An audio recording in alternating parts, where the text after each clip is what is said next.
This is Dave, aka Texas LDS. This is a book review on this book, Public Enemy, Confessions of an American Dissident by activist Bill Ayres. I first became aware of Bill Ayres maybe about 9 years ago when Barack Obama was first running for President of the United States. Mr. Ayres was labeled as a right-wing terrorist by right-wing talk show hosts. His history as a terrorist, coupled with his association with presidential candidate Barack Obama, was given as a reason that Barack Obama was unfit to become our 44th President of the United States. I can't remember for sure who I heard make that connection between Bill Ayres and then future President Barack Obama. It was probably, might have been Sean Hannity. And Sean Hannity is mentioned in this book. Now, I remember thinking at the time, and several times since, that this guy Bill Ayres really cannot be as bad as all that. And even if he should happen to be a bad guy, I don't think it's really fair to judge Barack Obama harshly based merely on that association. I guess I would call it a hesitancy to assign guilt by association.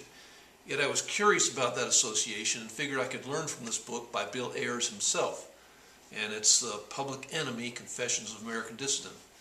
I found in this book a candid self-revelation of who he really is, Mr. Ayres, in spite of his history of being a prominent member and really co-founder of the Weather Underground, and that's an underground domestic terror group. I think Mr. Ayres has paid his dues to society and is not, at this stage of his life anyway, a physical danger to society. And here's a paragraph from this book, and now I'm going to quote. I had joined the civil rights movement in the mid-60s, true. I'd later resisted the draft, become a full-time community organizer and anti-war activist with Students for Democratic Society, and at the end of the decade, in the ashes of a Greenwich Village explosion that took the lives of 3 comrades, was one of the team that co-founded the Weather Underground. However, not only did I never kill or injure anyone, but in the 6 years of its existence, the Weather Underground never killed or injured anyone either. We crossed the lines of legality, to be sure, of propriety and perhaps even of common sense, but it was restrained, and those are the simple, straightforward facts, unquote. He and his wife, also a prominent activist, Bernardine Dorn, lived as fugitives from 1970 to 1981 after that explosion he spoke about in Greenwich Village townhouse. It killed 3 of their comrades and exposed them to the charges of crossing state lines to foment civil disturbances and destroy government property. While living as fugitives, they had their own natural children, boys Malik and Zayad. And in 1981, after 2 of their former colleagues in the Students for Democratic Society, David Gilbert and Kathy Bodine, were arrested and charged with accessory to murder during a failed robbery attempt, their natural son, Chesea, their 14-month-old boy, was adopted and raised by Bill Ayres and his wife, Bernardine Dorn, along with their 2 naturally born boys. I bring this up to mention their adoption of this infant boy as a demonstration that no matter what you might think of the history of Bill Ayres and Bernardine Dorn as activists, you have to at least appreciate the goodness in people who would undertake something as significant as to raise a baby child to adulthood. In reading this book, I came to respect the man for being true to his conscience in his desire for a world of equality and his unfailing protest against war and the use of force. And where I agree with him is mainly in what we would like to see in this world: prosperity, equality, diversity, the freedom to learn and express oneself. But he is an activist liberal, and I, as a libertarian leaning conservative, have vastly different views on how to best achieve this world we would both really like to see. And we in the Church of Jesus Christ of Latter-day Saints follow the 10th article of faith, wherein we claim to worship according to the dictates of our own conscience. And Mr. Ayres and I have consciences that have significant differences in what we believe to be the way things should be. And while I personally consider my attitude and demeanor to be heavily influenced by my Christianity, I believe that for us to remain a nation of peace, it is necessary to vigorously and aggressively defend our nation and its interests, and that includes the use of force.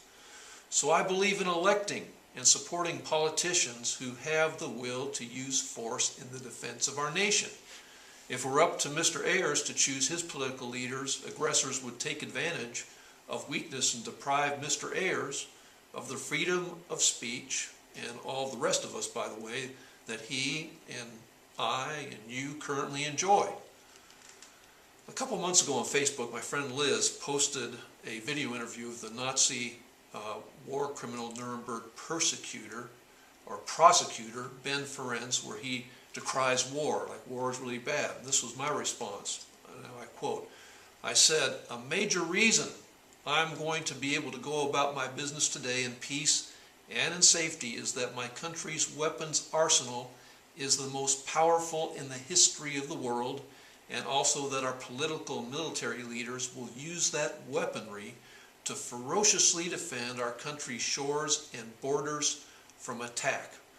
Liz conceded to me that what I said was lamentable but true.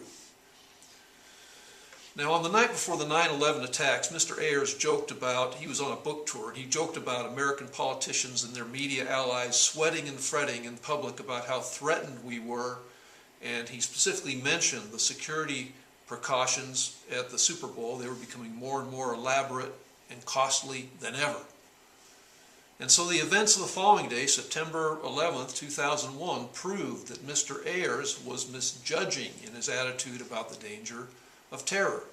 And because of his high profile and public stands in his writings and lecturing, he and his family received threats and accusations, as many tried to assign blame for those 9/11 attacks. Mr. Ayres criticizes the subsequent retaliatory actions of the United States government, including beginning the wars in Afghanistan and Iraq. He specifically mentions Dick Cheney, Don Rumsfeld, John Ashcroft, and President George W. Bush as warmongers, taking advantage of sentiments over the attacks to assert U.S. dominance to make the world more to their liking. Now, I know there's a rationale for Mr. Ayres' criticism, but I interpret what happened differently. I think that President George W. Bush and those who worked with him, they were doing nothing more in the aftermath of the 9/11 attacks than their level best to try to protect our country, and that's pretty much as simple as that. Subsequent investigations did show that the immediate threat to the United States from Saddam Hussein-led Iraq was overestimated. But I think that the George W. Bush administration was acting as responsibly as it could, given the intelligence available to them at the time.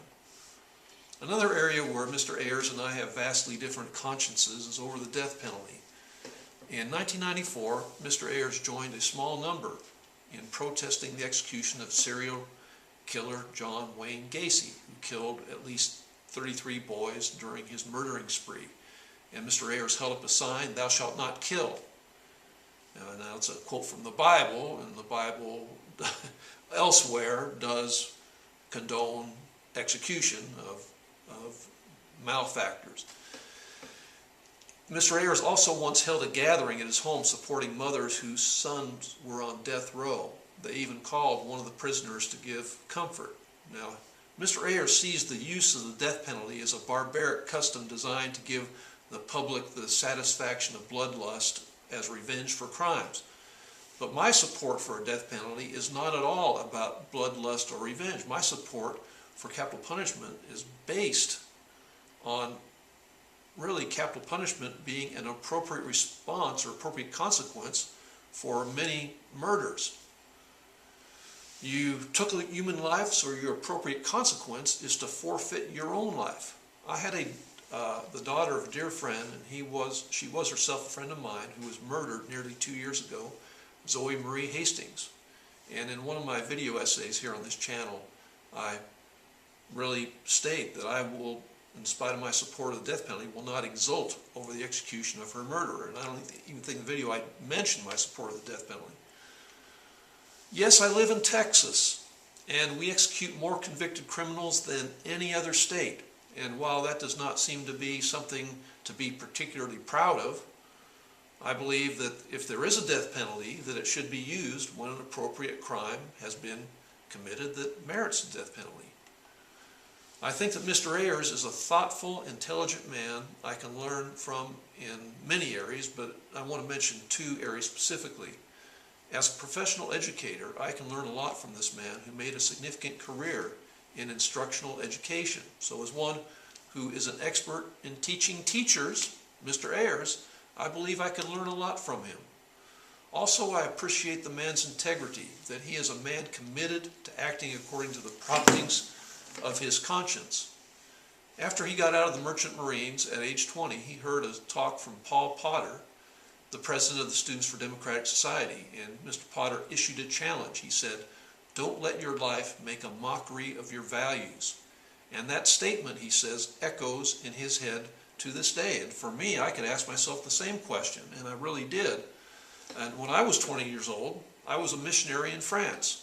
And the juxtaposition of what each of us was doing at age 20 speaks volumes about the paths each of our own lives has taken since then.